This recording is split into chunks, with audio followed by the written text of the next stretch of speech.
You are not the first to hear this voice, nor will you be the last. But you are here now, and that means the gate has opened for you, as it once did for the scribes of soot and parchment, the heretics who sang to the sun, the watchers of dying, embers atop a cursed mountain. Yes. Yes. You feel it too, don't you? The whisper that trails from the edge of firelight, the cold trickle behind your ear, the taste of old dust beneath your tongue. These are signs. You must not ignore them.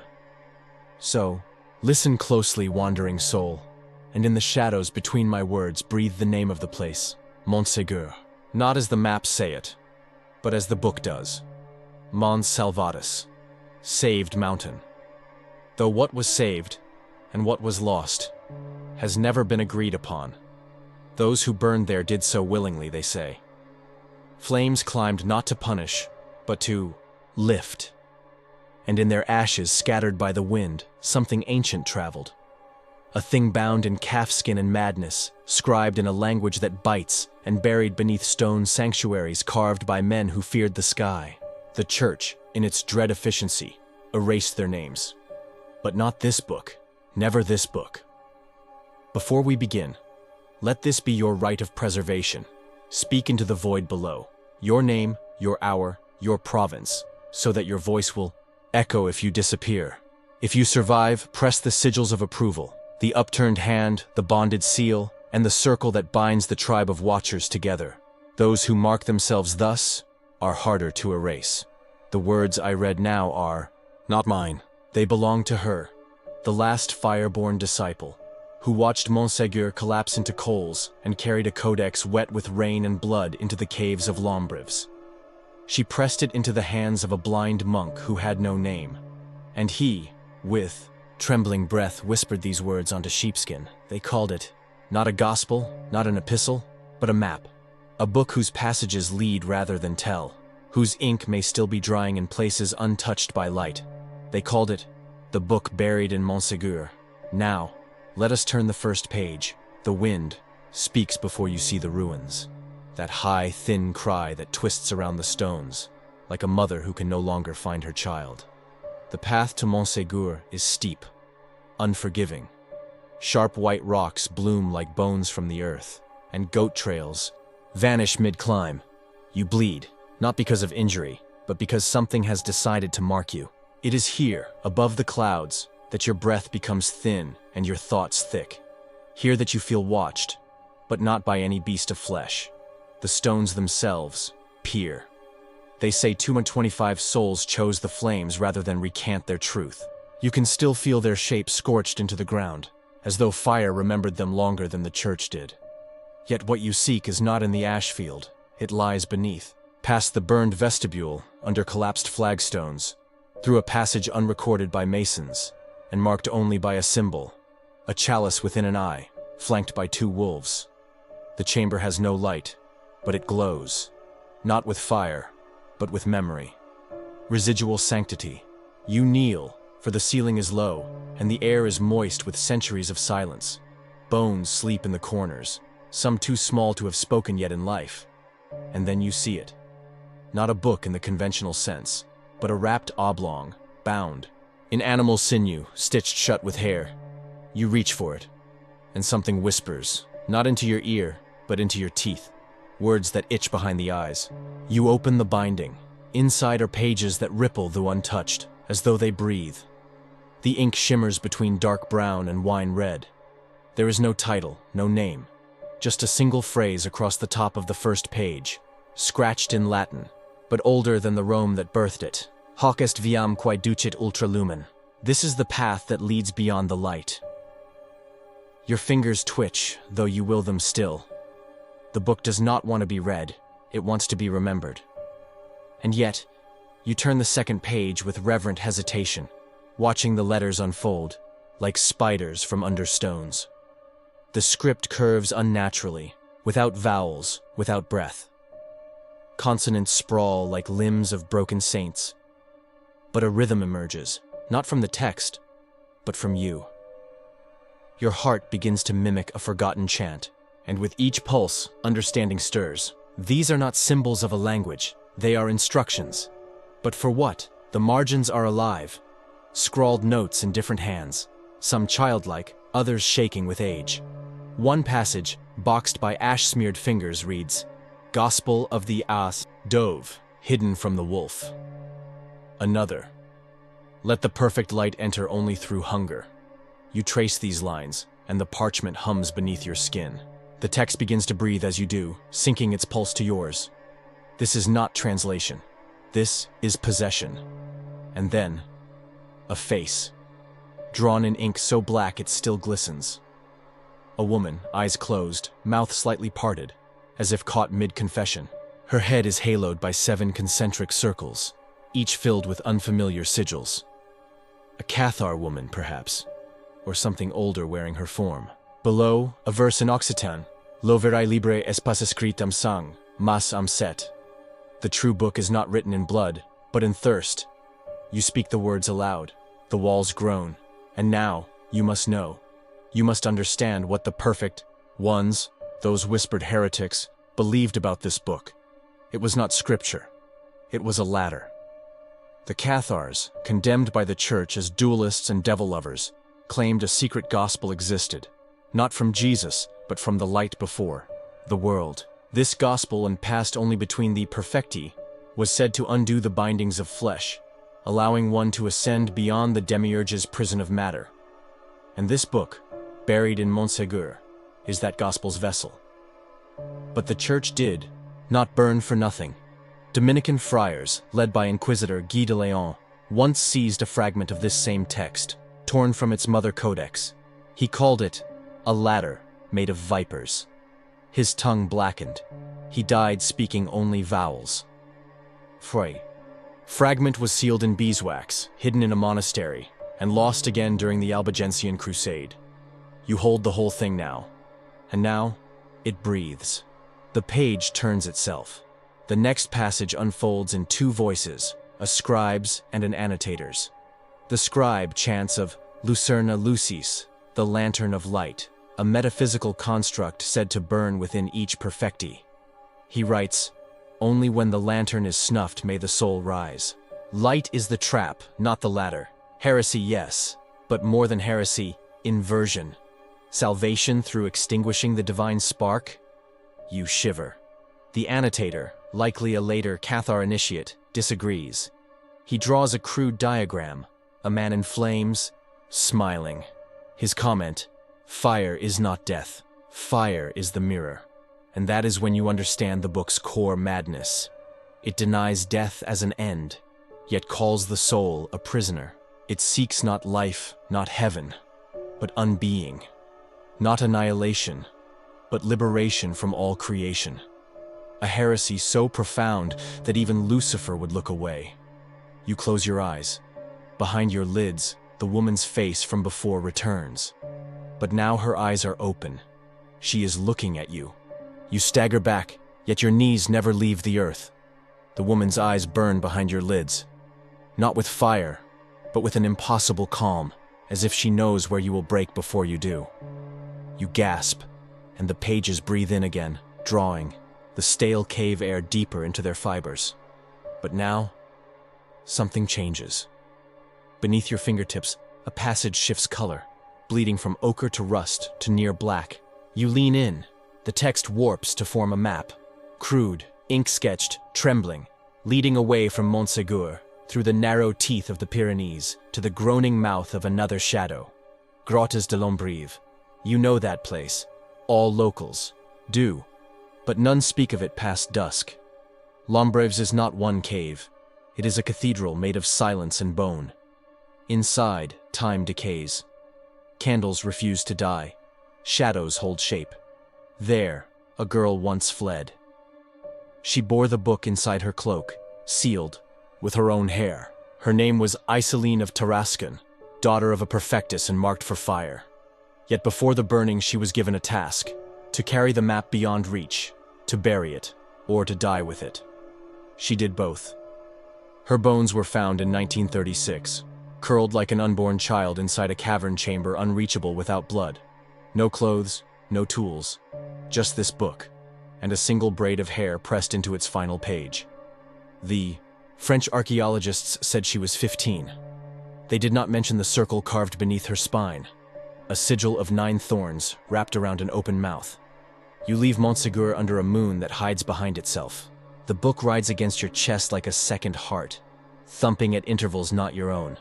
The path is treacherous, not because of nature, but because of time. Hours collapse. You descend into valleys where compasses spin, where birds do not call, where you walk until your feet forget the taste of stillness. When the cave mouth comes into view, it is not a shape, but a silence, one that consumes. The entrance is narrow, ribbed like a throat. You crawl through. The air is dense, soaked with minerals and old weeping. Deeper inside, you find her mark, not in stone, but in scent. Rosemary and myrrh, the Cathar anointing oil, still clinging to a bed of moss like perfume on dead skin. You lay the book down where she once slept, and there, beneath the weight of rock and secrecy, you hear her whisper, not in words, in memory. Celine reads the pages with you now, guiding your hand toward a passage only visible by breath. The moisture from your lungs reveals the lines, curling into view like frost on glass. They speak of the prathets, an initiation ritual, performed only once, on the last night before a soul's ascension. It is not communion, it is not baptism, it is the unbinding of matter from memory. A perfecti, they say, must forget their mother's face, their birth name, even their own reflection. Only then may they read the page that kills the self and births the mapwalker. But Iseline failed, or succeeded too completely. You find the forgotten page, the one she died over. It is soft, wet with her oils. It bears no ink, just an imprint of a mouth, open and voiceless. You press your thumb to it, the page drinks, and somewhere behind the rock, something breathes in reply. You awaken, though you were never asleep. The book lies closed beside you, yet your hands ache as though they had been scribing. In the hush of Lombrives, the air is no longer still. It crackles faintly, not with sound, but with meaning. You reach for the book again, but find it already opened. Not where you left it, but several pages deeper. The script has changed. It is no longer Occitan, nor Latin. It is not even a language. You are staring at jagged notations, spiraled and mirrored, composed of bone-like lines and impossible curves, symbols without vowels, shapes too sharp for breath. The Cathars called this lenga mort, the dead speech. They believed it was not created by humans but remembered from before humanity. A language of the preformed, older than Eden, older than matter. To read it fully is to lose your throat to silence, for sound cannot house its syllables. It is known only by pattern, by trance, by surrender. And those who tried to copy it? They vanished. Or worse, returned, but unable to close their eyes again. You stare too long. The glyphs begin to hum, not aloud, in your skull, like bees trapped behind the bone. You blink, a word shifts, then another. The page reorders itself. It is not being read, it is reading you. You see your name, not written, but implied. A symbolic reflection of your sin, carved in lines you cannot unsee. The script lashes your memory, yanking childhood sense, buried shame, and secret hungers to the surface. And with each surge, a meaning emerges. The passage is an invocation, a formula, a spell, a blueprint for descent. You look to the margin. There, written sideways, barely inked in, a human annotation. Beware. This tongue knows where you bleed. The ritual is called Lo Cridar Mut, the silent cry. A rite performed only once, and only underground. The text outlines the steps in metaphor. First, hollow thy shadow with iron. Second, drink the milk of unseen mothers. Third, split thy breath across 3 candles, each stolen from a thief's funeral. There are no specifics, only symbols. Each line a riddle, every riddle a doorway. Historians dismiss this part of the manuscript as allegorical madness. Theologians never even saw it, for no copy has ever survived this far. Yet one fragment remains in the Vatican's forbidden index, catalogued by a single terrified Jesuit in 1781. He described it as a page which writes the reader, and then, in the final margin of his report, penned a desperate note in Greek. If God is light, this book is shadow cast by his turning. You feel the weight of that now. You turn the page again. Here the lines form not words, but shapes. An altar, a figure without eyes, a circle of blades facing inward. This is not narrative. It is instruction. Your breath grows cold. The symbols direct you to a place, or rather a state, one that cannot exist above the soil. You must descend. And so, with the map etched now behind your eyelids, you rise from Iseline's grave and go deeper into Lombrives. There, beneath stalactites that drip like molars, you find it, a circular chamber with no echo. In the center, a flat stone, blackened by time, warm to the touch. The same sigils carved into the manuscript are etched into this altar. You kneel. The book opens again, of its own will, and then a name is whispered from nowhere. It is your name, but not as you remember it. The name echoes across your skin, though no lips speak it. It is not your baptismal name, not the one inked by parents or saints, but the name beneath, the syllables stitched in shadow before birth, remembered now only by the book. You feel it pull at you. Not a sound, but a summons. The book lies, open upon the altar, its pages glowing faintly in the breathless dark. The ink no longer shines red. It pulses blue now, like veins beneath the flesh of a drowned saint, and the face returns. Hers. The woman with the concentric halos, the Cathar, saint who was not, whose likeness was sketched in impossible ink. She is no longer passive. Her mouth parts wider. Her eyes open further than human eyes can. A pressure fills the chamber. Not air, not sound, but meaning. You are not alone. The Black Virgin walks here. Yes, that virgin. Not the one raised in cathedrals, but her older sister, cloaked in ash and olive wood, carved by unbaptized hands before Rome ever dreamt of holiness. The book refers to her as Nigrum Matrum Lucis, the Black Mother of Light, a paradox wrapped in mourning. She was worshipped in caves, not churches. Her icons were buried, not displayed. Her touch is not comfort, it is clarity, and clarity, in its purest form, destroys. Her cult, older than Christendom, found refuge among the Cathars, whose dualist theology embraced her as the other face of Sophia, the dark wisdom that survives collapse. Some called her the mother of the book, others the light eater who whispered truth into the ears of the dying. The church could never destroy her. They only renamed her, hid her in statues, painted her white. But in this place, in this book, she remains herself, and now you are in her gaze. You begin to see backwards, not behind you, but back through yourself, through your memories, down the spiral of your becoming. Each image plays in reverse, a mirror turned inward. Your birth, the room before birth, the silence before the room.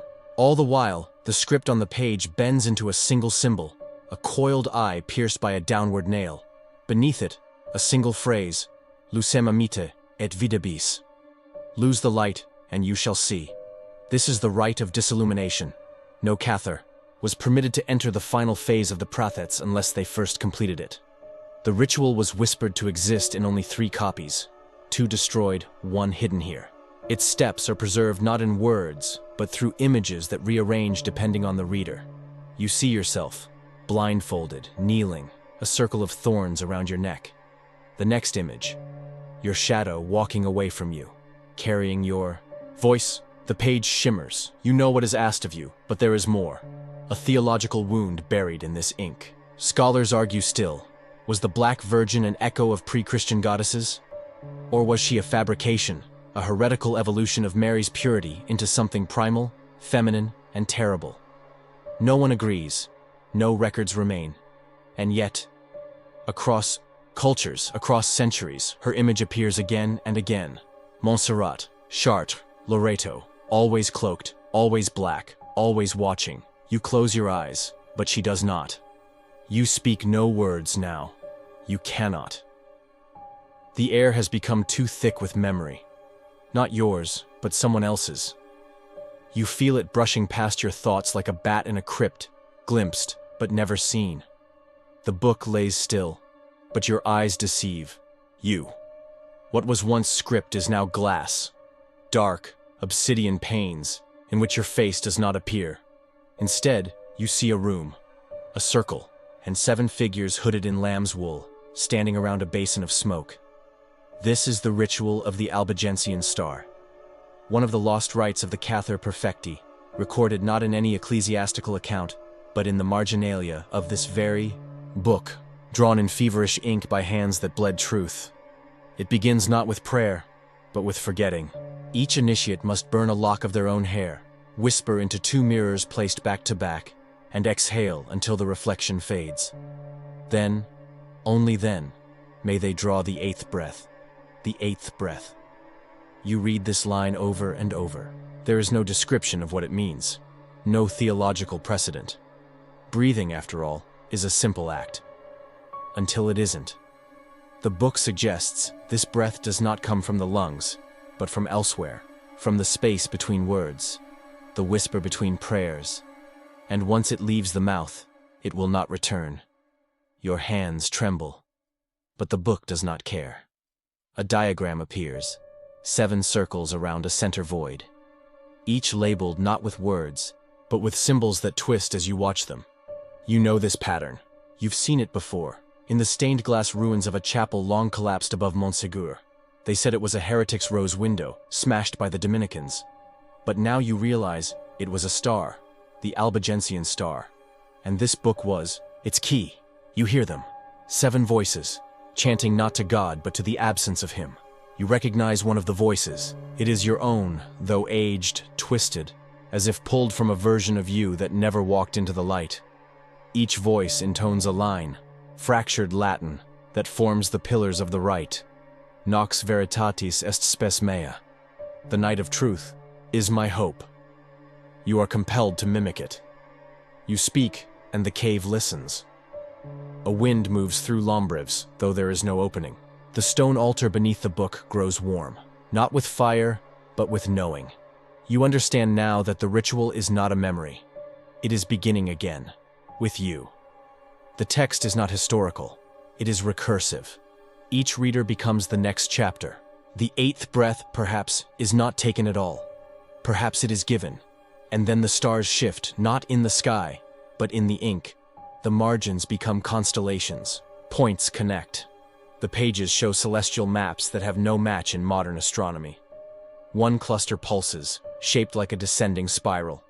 Beneath it, a title appears in raw Greek. Astrum Caecorum, the star of the blind. The church suppressed this symbol. You remember now, vaguely, that a Carthusian monk in the 12th century, Armand de Villars, was executed for carving it into his cell wall. He claimed the star showed the path not to heaven, but to escape the illusion of heaven. The church called it cosmic apostasy. The book calls it navigation. Your breath slows. 1, 2, 3. But the 8th still waits. And you begin to wonder, when it comes, will you be the one to breathe it? Or the one who is breathed through? You sit in silence, though the chamber swells with soundless pressure. Around you, the inked stars remain fixed, not on the page, but in your mind. They cast no light, only gravity. You cannot tear your gaze from the spiral-marked astrum, Caecorum. The book seems to pulse with it, as though remembering something older than even itself. And then you notice, beneath the spiral, in a different script, smaller, paler, hidden in the binding shadow, the name Saint Aveline. But she was never canonized. No feast day, no hagiography, no relics. Not officially. You search your memory, your training, your knowledge of saints and martyrs, but Aveline appears only once, in a burned register from 1312, preserved in fragments at the Bibliothèque Infernale. There it is written, she walked among the Cathars with no voice and no sin, bearing only a book and a bell, and beside her name, an omen. She was born after her death. The book turns again, and there she is, illustrated, cloaked in shadows, haloed by a full eclipse. No face, just the curve of a jaw beneath her veil. The caption, Avelina, Templum fictum, the false temple, the flesh-written church. No one understands what that means. But the book continues, revealing more of her legend. Saint Evelyn, if such a title is even appropriate, was said to wander the Languedoc, disguised as a novice, offering no sermon, no sacrament, only a single phrase to those who met her. I am the page that turned itself. She left no possessions, save one artifact described in maddening detail. A bell cast from moonless ore, small enough to fit in the palm, but said to toll inside the soul rather than the ear. Those who heard it forgot their own names, not as punishment, but as preparation. You look around. The cave answers. There, set into the stone wall behind the altar, is a shallow alcove. Inside it, cradled in dust and root, sits something small and blackened, a lump of metal, cold, smooth. You lift it. It is the bell. You don't ring it. You don't have to. The moment your fingers close around it, the chamber contracts. Not physically, but conceptually, as if space is folding inward. Your memories begin to slip, not vanish, slide. What was your mother's voice? The name of the street where you were born? Gone, as if behind frosted glass. The bell tolls somewhere in your mind, not once, but continually. An endless reverberation of self-erasure, and the book rejoices. You read the next page and find no words, just red smears, a fingerprint, a lock of hair, and the faint image of lips. Below it, etched as if scratched with bone. Only those who do not know themselves may open the rest. A theological enigma unfolds within you. Was Aveline a saint or a construct? Some scholars now whisper that she never lived, that she was born from the book itself, an egregore of pages and heresy, formed by faith too powerful to be human. The church feared her not because she existed, but because belief in her made her real. And now, you believe you must, because her bell still tolls in your hand, and your name, once so heavy, has grown unbearably light. You feel no hunger, no thirst. Even the ache in your knees has evaporated. Time has unraveled, and in its place, presence. You sit before the book as if it were an altar. But this is no act of worship. This is initiation. The bell rests in your palm, warm now, though no fire burns. The ink on the page dances, not from wind, but from memory made manifest. The next chapter reveals a ritual unlike the rest. It bears no name, only a symbol. 3 circles interlocked, pierced by a vertical line. Beneath it, a phrase in almost legible Latin. Manduca umbra. Feed the shadow. You know instinctively. This is not metaphor. The ritual is clear in its instruction, though cloaked in poetry. To proceed, the reader must prepare a chalice, not of gold nor silver, but bone. Inside it, 3 ingredients: salt from weeping, milk from the unseen mother, blood willingly given. The margins include diagrams, crude and trembling, showing the chalice being placed before a stone image of a robed figure with no face. Behind it, a wall marked with concentric flames. You do not yet know where this place is, but you know it exists. This is the shadow Eucharist, a perverse inversion of the sacred meal. Where the host offers divinity, this rite offers absence, a sacrament of hunger, a communion with nothingness. And yet, you understand. This is not evil. This is something deeper, the hunger that precedes creation, the dark from which light was first torn. The Cathars believed the material world was a prison. This rite is not defiance. It is return, a heresy, yes, but a perfect one. You examine your hand. It trembles slightly, and the veins pulse beneath the skin like hidden text. The book whispers, to you in syllables you cannot reproduce. You feel the shape of the chalice in your thoughts, and realize you already carry it. You are the vessel, salt from your eyes, blood from your finger, milk, not of flesh, but of dream, summoned by chant.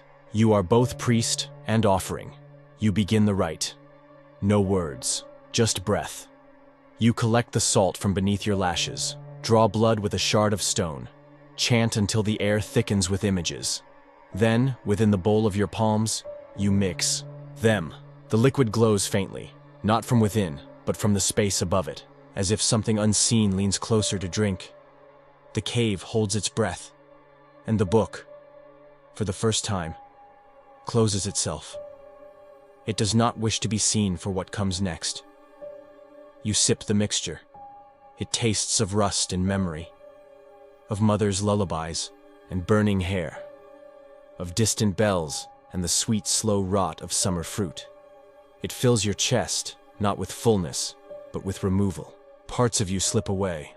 Doubts, hesitations, the taste of your childhood name. You feel lighter and darker at once. A final passage flashes behind your eyes. A perfecti, in their final hour, must feed their shadow so that it grows large enough to eclipse them. Only then, they believed, could they pass into the true light. The light behind the world, where no God dwells, only the original flame.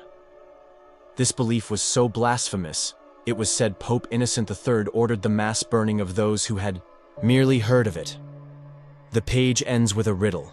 Who feasts on absence may become full, but what then becomes of hunger? You close your eyes, and your shadow shifts. Not behind you, around you. The darkness is no longer outside you. It is your breath, your silence, the soft rhythm of your heart now beating inside stone. You rise slowly, for the air has grown thick, not with moisture, but with meaning. The book remains shut, but your path is far from ended. The ink has moved to your skin, your fingertips, your wrists, your sternum. They pulse with invisible script. You walk now not toward the next page, but into it. The spiral you traced earlier, the astrum cacorum, is no longer theoretical. The Cathar map within the manuscript leads you to a real place, the inverted crossroads. It is said to exist at the threshold of 4 forgotten paths, where compasses fail and prayers become echo. The location was long thought allegorical, a metaphor for spiritual divergence.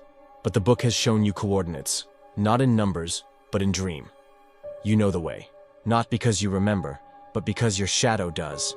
The climb is brutal, the mountains shear upward like broken teeth. As you ascend, the world forgets to follow. Trees thin, birds grow mute. Even insects flee the soil. You pass through a narrow ridge where sound dies, a corridor of pure absence. There, 4 paths meet, but none go forward. They do not diverge like a star. They collapse into one another like dying lungs. In the center, a pit. It is not wide, barely enough for a man to kneel within, but it breathes, a low, constant exhalation, like a sleeping mouth in the earth. Surrounding it are 4 crude stone markers, each etched with one of the symbols from the book. A blindfold, a flame, a spiral, and a chalice. You descend. The earth yields as you sink into it, soft at first, then slick. The pit becomes a shaft, the shaft a tunnel. You crawl on hands and knees, feeling the pressure of the mountain fold in. This is no natural formation. The walls are too smooth, the air too dry, the descent too deliberate. Then, a door, stone, seamless. But your palm, still marked by the Eucharist of shadow, causes it to breathe. Not open, breathe. It inhales your presence. The wall warms beneath your touch. And then you are inside. A domed chamber of impossible geometry. Circular, yet wrong. The curve is not human. You feel as though you stand in the belly of something vast. In the center, an altar, and above it, hanging by 4 chains of bone.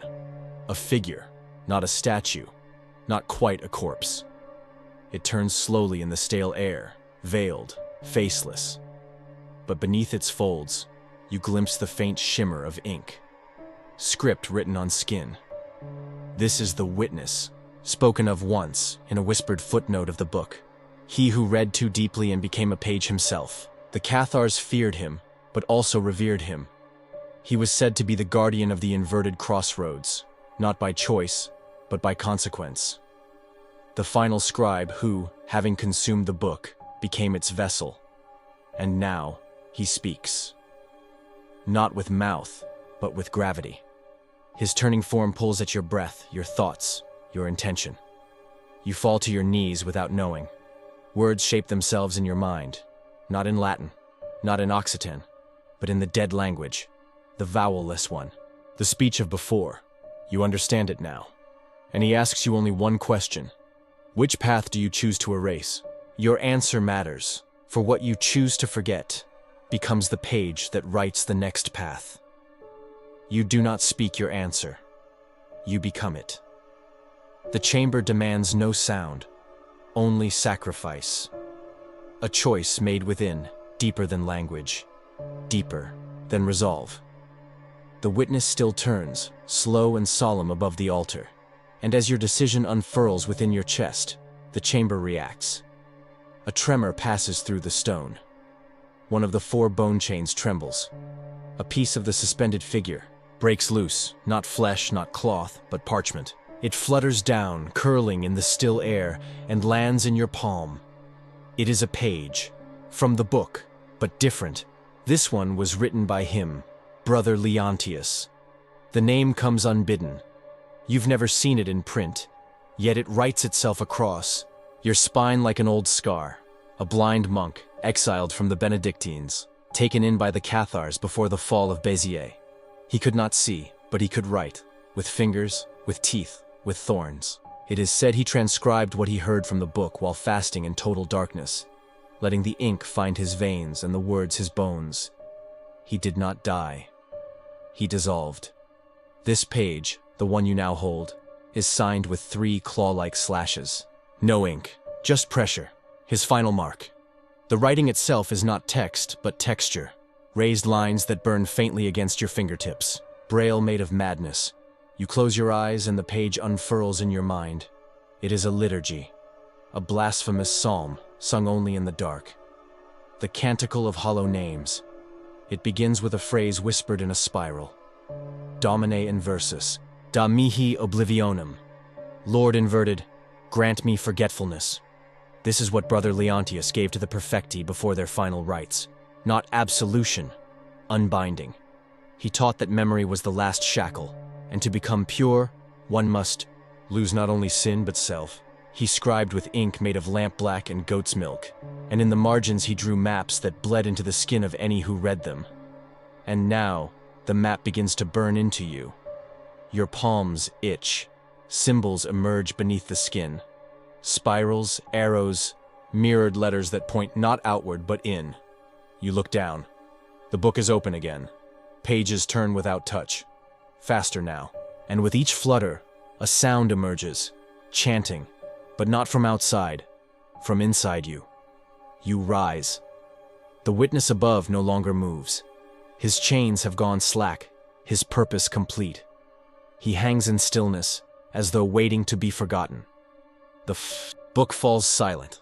You leave the chamber, or rather, you ascend through it. The tunnel spirals. Your body is heavier now, not with weariness, but with weight. The spiritual gravity of knowing, of carrying the word. Outside, the wind does not welcome you. It recoils. You are marked now. Those who meet your gaze do not recognize you. Not because they have not seen you before, but because you no longer cast the same shadow. In taverns and temples, mirrors fail to reflect you clearly. Dogs do not bark, they simply watch. And the book is still writing. You see the script in your breath against glass, in frost on windows, in blood smeared by accident. It has left the pages. It wants the world. But first, you must finish what Brother Leontius began. For he did not die blind.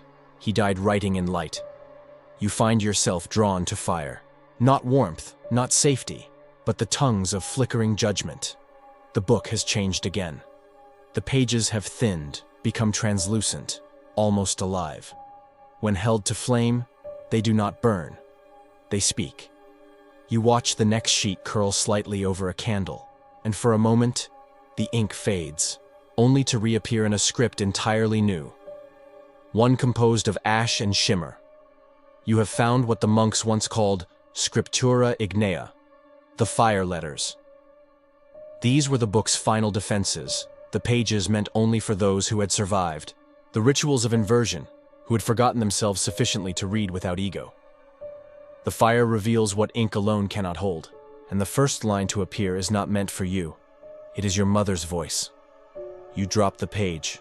It lands gently, whispering still. Not in tone, but in inflection. Words she never spoke aloud, but which you somehow recognize. Her lullabies, her warnings, her grief. The book has used fire to draw memory from somewhere no scholar dares name. It bleeds the voices of the dead. One ritual is described in these flaming lines: the whispered pyre. It is a rite for unbinding ancestral chains, the hidden threads that root the soul to a body, a family, a bloodline. The Cathars believed these chains were not sacred but traps. A soul could not ascend until it denied its origin. The rite requires a relic from one's lineage, a lock of hair, a name spoken backward, or the remembered sound of a loved one's voice. This last is the most dangerous, because the book will echo it forever. You hold the page over flame again. Now, your father's voice, sighing, regretful, apologizing for things he never knew he did. You scream, but no sound escapes. The book drinks it all. Then something more, a new tongue, younger, yours. The page, now blackened, does not crumble. Instead, it releases something invisible. The room dims, the candle goes cold. You hear it behind you. Breath, footsteps, the rustle of robes never worn by any living priest. You turn. No one. But the wall now bears text. Your scream has written itself into the stone. Letters formed by soot, curling like vines. The script of those who remember fire. This is the theology of flame, not as punishment, but as proof. In Cathar belief, fire was the mirror of truth. The Inquisition used it to destroy, but the heretics used it to reveal. They believed that souls illuminated in fire could be read like scrolls, and some monks, it is said, would stare into the flames of martyrs to decipher their last thoughts. One such report survives, buried in the Vatican's sealed archives. The testament of Abbot Gerardus. He claimed to see the face of Christ not in a crucifix, but in the eye of a burning Cathar. He blinked once, and the fire sang in Greek. You understand now. Each page, when burned, tells a different truth.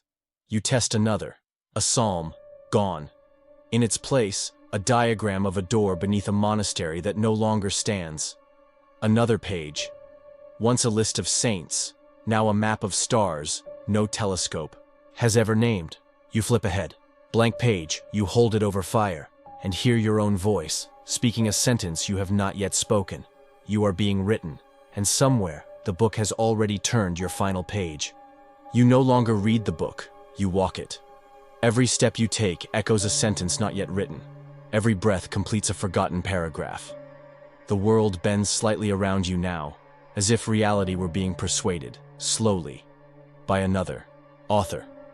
The manuscript leads you to a ruin, not marked on any map, nestled between cliff and tree, where ivy coils like veins and time has forgotten to pass. This place, the book insists, is where the sword that cannot kill lies buried. The legend first appears in the margin of a scorched page, where the script is barely legible, etched into the flesh-thin vellum. Ferrum veritatis, qui nec ledit, nec sanat. The iron of truth, which neither wounds nor heals. The Cathars called it the equal blade. Not a weapon, but a revelation. It is said to be forged from no earthly ore, passed down from the watchers at the edge of heaven, and cooled in the breath of a dying saint. Its purpose was not combat, but communion. The sword did not pierce flesh. It opened certainty. To wield it was to sever the veil between thought and knowing. One swing could undo a lifetime of dogma, expose the truth behind any vow, any oath, any prayer. And for that, it was hidden. Because to touch it is to be known. You enter the ruin, a crumbled chapel, its nave split by a fallen bell tower. Beneath the altar, a hatch, iron, ancient, marked with 7 crescent moons and 1 bleeding eye. You descend. The air is thick, not with dust, but with memory. Beneath your feet, bones, hundreds. all arranged with reverence, forming a spiral pointing inward. At the center, a stone table. Upon it, wrapped in rotted velvet, lies the sword. It hums before you touch it, not with power, with recognition. As your hand closes around the hilt, it flares cold. Your skin tightens, and for a moment, all the lies you have ever told, to others, to yourself, sing in chorus. You drop to your knees, gasping. The sword does not cut, it reveals. And that pain is worse than blade. The book trembles in your satchel. You open it with shaking hands, and on the page where once there was a depiction of Saint Michael slaying the dragon, there is now a mirror. Not literal. The ink forms your shape, standing as you are, holding the sword, seen from above. Beneath the image, this is the hour of severance. Another ritual, the Ordo Cindendi, the order of dividing. A rite performed not to banish demons, but to part the false self from the true. It can only be done with the sword that cannot kill. The text explains, the sword must be held in silence, and one question spoken aloud. What have I become to escape what I was? You do not ask the question. The sword asks it of you in your mind, and you answer, not with words, but with tremors. Memories rise. The laughter you faked, the love you abandoned, the moments you betrayed yourself to stay safe. Each one cut away, not in pain, but in clarity. You are paired, shaved down, seen. The sword glows, and then falls silent. You return it to its altar. It does not follow. It never did. Outside, the ruin closes in shadow. The book's pages turn without touch. A new chapter appears. One not in language, but in sound. As if, having passed the blade's trial, the book will now speak, only in hymn, and you are ready to listen. The hymn does not begin with notes. It begins with absence. The breath before the chant, the pause between tolls, the hush that falls just before a body remembers it has a soul. The book now sings, not with melody, but with pattern. You no longer see words. Instead, glyphs spiral into staffs, symbols curl into bars of rhythmic silence, and the pages tremble softly, as if humming just beyond human range. This is the hymn beneath the hymns. The secret cadence the Cathars claimed was buried under every church choir, every bell's toll, every Gregorian swell. You've heard it before, not with ears, with bones. The hymn pulses in you like a memory. It unfolds not in Latin, but in a sacred inversion of it. A language sung backward, every syllable subtracting light from the world. You understand now that every true cathedral, every altar, was constructed to muffle this hidden chant, not to amplify it, to keep it sealed. But the book has loosed it again, and the stones have remembered. As you pass through a crumbling cloister, long abandoned, the hymn grows stronger. The columns groan, the arches echo without sound, and then you see them, faces, carved into the walls, weathered by time, partially erased by pious hands.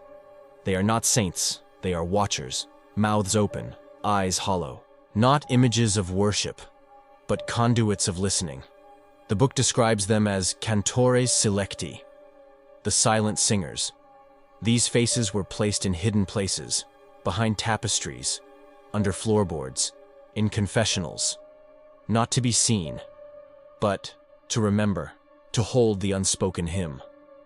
Some theologians hinted at them in footnotes, dismissing them as decorative grotesques, but Cathar initiates believed these were echoes given shape, the memory of the song made flesh and stone. One such figure appears before you now. A head, no larger than a child's, its mouth agape, etched into the keystone of a collapsed chapel's arch. As you draw near, the book's pages flutter, and a sudden gust, with no wind, extinguishes every candle in your mind. The hymn enters you. It does not require hearing. It is structured into breath, into the rise and fall of lungs, the beat of your pulse, and as it embeds itself, you understand its meaning. The world is not sung into being, it is unsung to return. This is the theology of the Cathar deep mystics, a school of belief so radical it was silenced before it had a name. They claimed that the cosmos was not created by a divine utterance, but by a mistaken note, a single flawed chord which echoed outward, creating matter as a kind of divine dissonance. The purpose of the faithful was not to glorify creation, but to unravel the song. And now, with the book in hand, you have begun to unravel. You hear the true chant, and something hears you hearing it. The sky shifts. You look up. The stars have rearranged. No constellation remains. They spiral now in a pattern you've seen before, in the margins of the book, behind your own eyelids, in the trembling pattern of the firelit floor. A voice speaks. Not from above, from beneath the hymn. Not in language, but in welcome. It welcomes you not with warmth, but with silence so profound it hums. Your bones no longer belong entirely to you. They vibrate to a deeper rhythm now, one sung by stone, not flesh. You open the book, and no page awaits you. Instead, a reflection. Not a mirror, but a surface made of ink, liquid and lightless, showing not your face but your absence. Behind it, shapes rise, fragments of memories not yours, robes that never touched your skin, dreams you never dreamt but remember all the same. The book has opened a confession. Not yours, but his. Saint Dominic, founder of the Inquisition, purger of the Cathars, canonized for purity and obedience, forever cloaked in white. And yet, here, in the forbidden Folio, he appears without his halo, kneeling, bareheaded, holding this very book. It is written in a fevered margin, deep within, the Codex's final preserved section. Dominicus planxit in tenebris. Dominic wept in darkness. An unconfirmed account, long thought apocryphal, now whispered into truth by the book's breath. It claims that before the siege of Montsegur, the future saint descended into the Cathar caves to confront their heresies directly. But he did not return alone. He returned with doubt. The account details a single night, recorded in weeping, ink by a frightened friar named Matteo of Perpignan, who followed Dominic into the lower passages. There, Matteo watched the master kneel before a blind girl who held the book. No words were spoken, only a single page turned. Dominic read, and then he wept. Not from sorrow, from recognition. Matteo's account ends abruptly, but on the reverse side of the page, scrawled in a different hand, he saw the wound, he saw the mirror, he saw the mouth beneath the altar. And now so do you. You stand again in the ruin, but its shape has changed. The altar is no longer cracked. It breathes. Beneath it, a narrow gap, too slim for any hand, unless offered in surrender. The book shows you an image, a monk pressing his palm beneath the altar into that opening. The caption reads, "Sign with blood, and the altar shall whisper, you do." Not because you must, but because the path has no other direction. The stone drinks your blood. A tremor. Dust rises. And then, the altar moves. It lifts, weightless, revealing a pit, circular, lined in symbols so old they precede any known script. At its center, a pedestal. Upon it, a single page, torn, folded, stained. You lift it and feel Dominic's breath on your skin. He read this page, he touched it, and you see now why he wept. The text is not heresy, it is clarity. States, in the dead tongue of the Cathar masters, there is no sin, there is only echo, and to unbind the echo is to unmake God. This line is a theological abyss. If true, it does not merely defy dogma, it erases the very need for salvation, for punishment, for heaven or hell.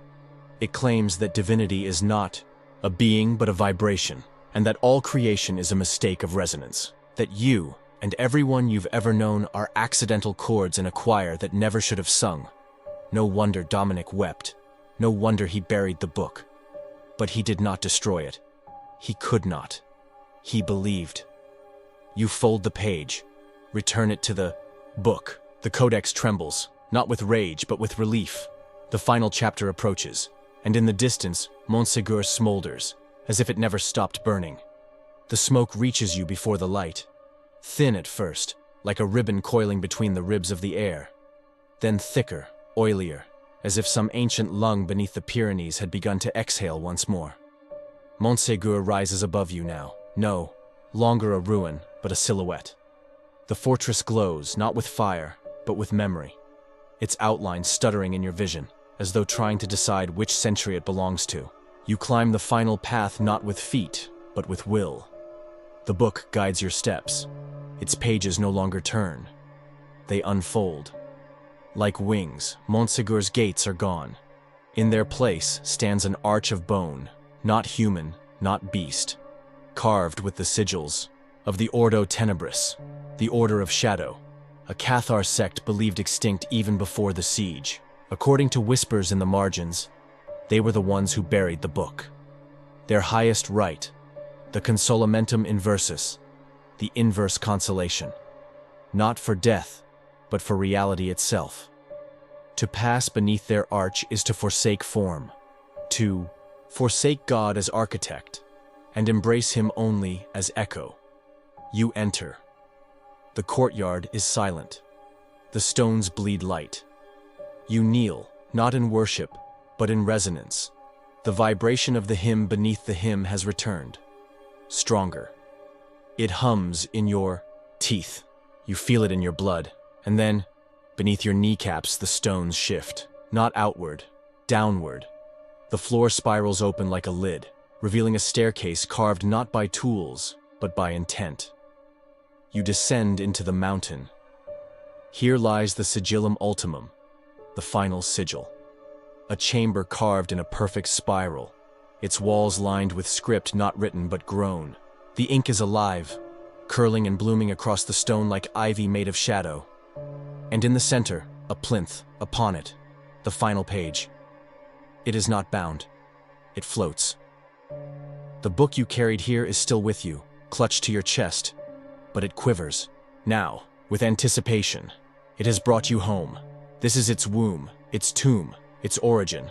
And before you may complete it, the final test, you step forward. The floating page turns itself. It contains no words, just a mirror. And for the first time since entering Montsegur, you see your reflection. But it is not you. It is the monk who first transcribed the book. His eyes are hollow. His mouth is stitched, yet he weeps, not tears, but ink. And you understand, the final page is you, yourself, inverted. The book has written you into being, your breath, your choices, your forgetting, your blood, all inked into its margins. You were never the reader. You were the conclusion. The ink floods the chamber. The page enters the codex, not through binding, but through flesh. Your chest burns, not with pain, but with inscription. You feel your skin taking on scripture, your veins humming with hymn, your bones forming lines in the eternal paragraph of shadow, and then stillness. The book closes. The sigil glows. The chamber vanishes. You are outside. The mountain is gone. No trace of ruin. No arch of bone. No scent of ash. Only grass, wind, sky. The world has been rewritten. But you carry the memory. And the book, it sleeps. For now. Epilogue. They will not believe you. They will call it dream, or madness, or metaphor. They will try to translate what cannot be spoken. They will seek the book and find only pages that do not turn. But you will know. You were the last scribe. You were the hymn. And now the silence between stars sings only for you. If your candle hasn't gone out yet, you might be ready for the next book. You've listened well, wanderer. You've let the ink stain your breath and the hymn enter your marrow. Few endure all 15 pages. Fewer remain afterward. But you turned them all. The book buried in Montsegur now remembers you. And so I whisper this in the tongue older than silence. There are more books. There are always more. The next whisper is already waiting. Deeper in shadow. Older in breath. But it does not call to everyone, only those who listened with both eyes closed. If you have felt the page turn inside you, then leave your mark. Speak your name, your hour, your location, in the comments beneath this folio. It is a safeguard. Subscribe to the silence. Like this page so it stays lit for the next seeker. And if your shadow still lingers, the next ritual awaits. The forbidden folio never truly closes, only waits for the one who dares to whisper next.